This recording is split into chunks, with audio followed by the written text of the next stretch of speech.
ఆదివాసీ హక్కుల పోరాట సంఘీభావ వేదిక దక్షిణాంధ్ర ప్రాంతీయ సదస్సును జయప్రదం చేయండి. నెల్లూరు కార్పొరేటీకరణకు వ్యతిరేకంగా ఆదివాసీలను అడవులను రక్షించుకునే విధంగా మరియు పర్యావరణాన్ని కాపాడుకోవాలనే ఆలోచనతో రాజ్యాంగంలోని హక్కుల కోసం పోరాడుతున్న ఆదివాసీలకు అండగా నిలబడాలని ఆదివాసీ హక్కుల పోరాట సంఘీభావ వేదిక పిలుపునిచ్చింది. అదేవిధంగా సెప్టెంబర్ 1వ తేదీ అనగా ఆదివారం నెల్లూరులోని టౌన్ హాల్లో జరిగే దక్షిణాంధ్ర ప్రాంతీయ సదస్సు జయప్రదం చేయాలని గురువారం స్థానిక ప్రెస్ క్లబ్ లో జరిగిన మీడియా సమావేశంలో ఆదివాసీ హక్కుల పోరాట సంఘీభావ వేదిక కమిటీ విజ్ఞప్తి చేశారు. ఈ కార్యక్రమంలో సుకుమార్ రెడ్డి, అబ్బాయి రెడ్డి, బ్రహ్మం, శివశంకర్, రాంబాబు, సుధీర్ తదితరులు పాల్గొన్నారు. అభివృద్ధి పేరుతో జరుగుతున్న ఆదివాసీ సంక్షోభాన్ని కానీ మనం గమనిస్తే అసలు ఈ అభివృద్ధినే మనం ప్రశ్నించాల్సిన పరిస్థితి, ఈ అభివృద్ధి పద్ధతినే మనం ప్రశ్నించాల్సిన అవసరం ఏర్పడుతుంది. అటు గాంధేయవాదులు కానీ అసలు సంపద ఒక దగ్గర పోగుపడడం నైతికత కాదు, విపరీతంగా సంపద అత్యాశ ఉండడం అనేది అది నైతికత కాదు. అది గాంధేయ పద్ధతుల్లో ఆలోచన చేసినా అది ఒక దుర్మార్గమైన పరిస్థితి. సంపదను విపరీతమైన కేంద్రీకరించడం కోసం ఆ తరహా అభివృద్ధి అనేది అది ప్రమాదకరం. అదేవిధంగా అణగారిన వర్గాలకి వాళ్ళకు కొన్ని ప్రత్యేకమైన హక్కులు, అధికారాలు ఇవ్వడం కోసం రాజ్యాంగాన్ని దాంట్లో కొన్ని ప్రత్యేకమైన ఇవి పెట్టినప్పుడు వాటిని ఈరోజు మళ్ళీ తిరగదోడడం అనేది ఖచ్చితంగా అంబేద్కర్ని కానీ రాజ్యాంగాన్ని అందరూ అంబేద్కర్ని మనం పటాలను పూజిస్తాం, వాళ్ళ ఆలోచనల్ని సిద్ధాంతాలను మాత్రం డొల్ల చేస్తాం. గాంధీని ఇష్టపడతాం, ఇంకొక ఆయన్ని ఇష్టపడతాం, అంబేద్కర్ని ఇష్టపడతాం, పెద్ద విగ్రహాలు కూడా పెడతాం. ఆయన ఆలోచనలు మాత్రం మనం ఎక్కడ డొల్ల పెట్టాలో అక్కడ డొల్ల పెడుతుంటాం. ఇది ఒక దుర్మార్గమైన, ఒక మోసపూరితమైన ఈరోజు ఒక నాటకం నడుస్తున్నది మిత్రులారా. వాళ్ళకి గిరిజనులకు ప్రత్యేకంగా ఎన్నో ఏళ్ల నుంచి స్వాతంత్ర పోరాటం కాడి నుంచి వాళ్ళు అస్తిత్వం కోసం పోరాడుతూ ఉన్నారు. మనకు స్వాతంత్రం వచ్చిన తర్వాత వాళ్ళకు ప్రత్యేకంగా గ్రామ సభకు సంబంధించి కానీ, అదేవిధంగా అక్కడ పోయి భూములు కొని అక్కడి నుంచి వాళ్ళని తరివేసేదానికి వీలు లేకుండా 170 చట్టం కానీ, వీటన్నిటిని కూడా మళ్ళీ వెనక్కి తీసి మొత్తం అక్కడ భూములను ఆక్రమించుకొని మొత్తం వాళ్ళ అస్తిత్వాన్ని లేకుండా బ్రిటిష్ వాళ్ళ రోజుల్లోనే మేలు అనిపించేటట్టుగా అస్తిత్వాన్ని కూడా లేకుండా చేసే ఒక పరిస్థితిని ఖచ్చితంగా ప్రజాస్వామ్యవాదులు అందరూ ఖండించాలనేది నా విజ్ఞప్తి చేస్తున్నాను. నా పేరు బాబు జూబిగుంట, భారతీయ మహాసేన తరఫున ఉన్నాను. అలాగే కొత్తగా ఏర్పడినటువంటి ఆదివాసీ హక్కుల పోరాట సంఘీభావ వేదికలో కో కన్వీనర్గా ఉన్నాను.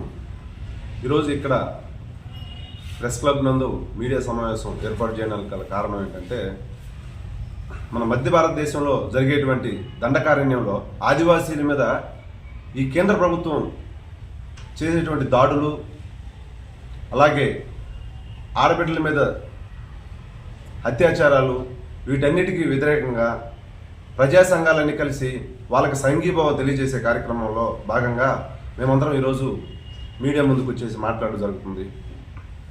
ఇప్పుడు ప్రస్తుతం ఉన్నటువంటి పరిస్థితులు ఎలా ఉన్నాయంటే, కేంద్ర ప్రభుత్వం దేశ జనాభా కోసం, దేశంలో ఉన్నటువంటి అభివృద్ధి కోసం ఏదో కార్యక్రమాలు చేయాలనేటువంటి భావనలో ఉన్నటువంటి మనకి, కానీ కేంద్ర ప్రభుత్వం తీసుకునే నిర్ణయాలు ఎంత దారుణంగా ఉన్నాయంటే, ఈ ప్రాంతంలో జీవించాలంటే ఈ భారతదేశంలో పుట్టి ఇక్కడే పెరిగినటువంటి ఈ జనాభా ఇక్కడ జీవించడానికి భయపడేటువంటి చర్యలు చేపడుతున్నది ఈ కేంద్ర ప్రభుత్వం. మరి వీటిని తిప్పికొట్టాల్సిన బాధ్యత మనందరి మీద లేదా? ఆదివాసీలు పోరాటం చేస్తున్నారు జీవించడం కోసం. వీళ్ళు ఇక్కడే పుట్టారు, ఇక్కడే పెరిగారు. ఎప్పటి నుంచో ఎన్నో వందల ఏళ్ల నుంచి ఈ భూమి మీద పెరిగినటువంటి ఈ ఆదివాసీల్ని ఈ ప్రైవేటీకరణ చేయాలి, అలాగే కార్పొరేట్లకి అక్కడ ఉన్నటువంటి అటవీ సంపదని, ఖనిజ సంపదని మొత్తాన్ని కట్టబెట్టాలంటే ఒక దురుద్దేశంతో ఈ కేంద్ర ప్రభుత్వం అక్కడ ఉన్నటువంటి అడవుల్లో నివసిస్తున్నటువంటి ఆదివాసీల్ని పూర్తిగా తరిమివేయాలి కాదు, పూర్తిగా నిర్మూలించాలి అనేటువంటి కార్యక్రమం చేస్తుంది. కాబట్టి ఇది చాలా దుర్మార్గం. మనం ఎన్నుకున్నటువంటి ప్రభుత్వాలైనా ఇవి మనం ఎన్నుకున్నటువంటి ప్రభుత్వాలు మనల్ని కాపాడాల్సింది పోయేసి ఈరోజు మనల్ని భక్షించేటువంటి కార్యక్రమం చేయడం చాలా దుర్మార్గం. భారతదేశానికి కాపలా కాయాల్సినటువంటి ఈ పోలీసులు, ఈ ఆర్మీ, వీళ్ళందరూ కూడా కలిసి ఈ మధ్య భారతంలో ఉన్నటువంటి ఈ ఆదివాసీల మీద జులుం ప్రదర్శిస్తూ వాళ్ళకి నక్సలైట్లు అనే పేర్లు పెట్టి మావోయిస్టులు అని చెప్పేసి వాళ్ళని హత్యలు చేయడం, ఎన్కౌంటర్లు చేయడం. ఈ గవర్నమెంట్ లెక్కల ప్రకారమే జనవరి నుంచి ఇప్పటి వరకు చూస్తే 192 మంది జనాభాని, 192 మంది ఆదివాసీల్ని అత్యగావించబడ్డారని చెప్పారు. మరి ఎవరు వీళ్ళని చంపారు? ప్రభుత్వమే కదా. వీళ్ళు ఎందుకు ఇలా ఎన్కౌంటర్లు చేస్తున్నారంటే వీళ్ళు చెప్పడం ఏంటి? మావోయిస్టుల్ని అరికట్టడం కోసం, అలాగే నక్సలైట్లు తరిమివేసే కార్యక్రమంలో భాగంగా అక్కడ అలాంటివి జరుగుతుందంటున్నారు. ఇది నిజంగా నమ్మదగిన విషయమేనా? అక్కడ అడవుల్లో, ఇక్కడ మైదాన ప్రాంతాల్లో కావచ్చు, ఇతర ప్రదేశాల్లో కానీ అసలుకి రోడ్లు లేక అనేక ఇబ్బందులు పడుతుంటే జనాలు అడవుల్లోకి 8 లైన్ల రోడ్లు వేస్తున్నారు. ఎందుకు వేస్తున్నారు వీళ్ళు? 8 లైన్ల రోడ్లు అవసరమా అడవుల్లో నివసించే జనాభాకి? అక్కడ ఖచ్చితంగా ఈ భారతదేశంలో ఉన్నటువంటి ఖనిజ సంపదని కొల్లగొట్టడానికి మాత్రమే, కార్పొరేట్ శక్తుల్లోకి ఈ అడవులంతా పెట్టడానికి కోసమే ఈ కేంద్ర ప్రభుత్వం ఇలాంటి నిర్ణయాలు తీసుకొని ఇక్కడ ఉన్నటువంటి ఆదివాసీల్ని మొత్తాన్ని అడవుల నుంచి తరిమివేసే కార్యక్రమం చేపడుతుంది. కాబట్టి మీరందరూ కూడా ఆలోచించండి. ఈ వేదిక నుంచి, ప్రెస్ క్లబ్ నుంచి మీ అందరికి తెలియజేస్తున్నాము, దయచేసి ప్రతి ఒక్కరిది సమస్య, ఆదివాసీలది ఒక్కరిదే కాదు ఈ సమస్య, భారతదేశంలో ఉన్నటువంటి ప్రతి ఒక్కరిది, అధికారులు కానీ, పోలీస్ అధికారులు కానీ, అలాగే ఈ మీడియా మిత్రులు కానీ ప్రతి ఒక్కరు కూడా సంఘీభావం తెలియజేయాలి.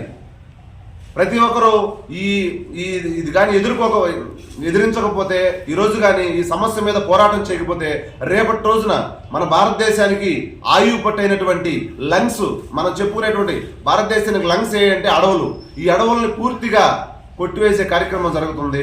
రేపటి రోజున భారతదేశంలో మనం ఆక్సిజన్ని కొనుక్కునేటువంటి పరిస్థితులు ఎదురయ్యేటువంటి అవకాశం ఉంది.